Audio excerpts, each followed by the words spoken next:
Now let's perform an extension glide mobilization to L5 S1. First, we have to preposition the patient. We will first preposition L4-5, the pain-generating segment, and above in a preposition of flexion. I'll place my middle finger in L5 S1, my index finger in L4-5.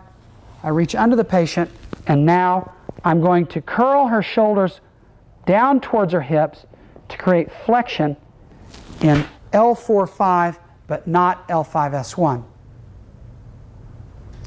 Additionally, keeping the legs together, and in this case, her L5 S1 over the break in the table, I will place my index finger in L5 S1, my middle finger of my cranial hand in L4 L5, and now I'm going to gently create a little bit of axial compression in the femurs and extend the segments. The patient simply relaxes, putting extension at L5 S1, but not L4 L5.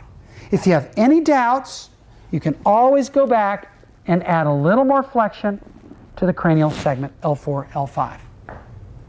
Then, in that position, I'm going to produce a left side bending and right rotation down through L4-5, but not into L5 S1, because we're not sure how it's going to rotate with the side bending that we're going to produce. So I'll place my fingers on the mat side of the interspinous spaces of L4 L5 and L5 S1 to detect the rotation through the L4 L5 segment, but avoid rotation in L5 S1. To produce the rotation, my cranial hand is around the patient's shoulder. I simply rotate the patient until I feel rotation in L4 L5, but not L5 S1. I may need to go back once again because the shoulder has come back. I may need to go back and place a little more flexion in the L4 L5 segment. Now, in this preposition, the segment above at L4 L5 and above are locked. You can always check it, stabilize L5, and see if the segments are locked, and in this case they are. And now I'm going to produce an extension glide in L5 S1. I want to block the cranial and mat side surface of the spinous process of L5. I can either do it with my thumb here. If it's awkward for our wrist, we can hook it with our fingers here.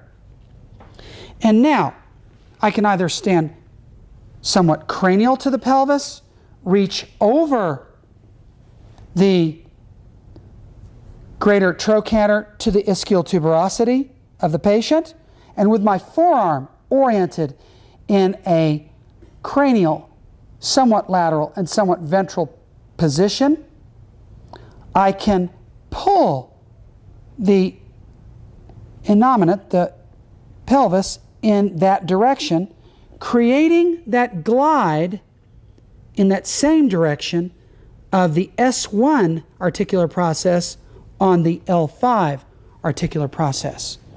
Here, take up the slack and then oscillate this way, and then perhaps hold for 30 to 40 seconds to create a collagen unwrinkling through creep. Now, whether because your hand is not strong or the patient is not comfortable with your hand in this position, you can also stand in this alternative position. Place your forearm over the ischial tuberosity, your hand over the greater trochanter, and fingertips to iliac crest, and in this case, push in the same direction, creating that extension glide at S1 on L5.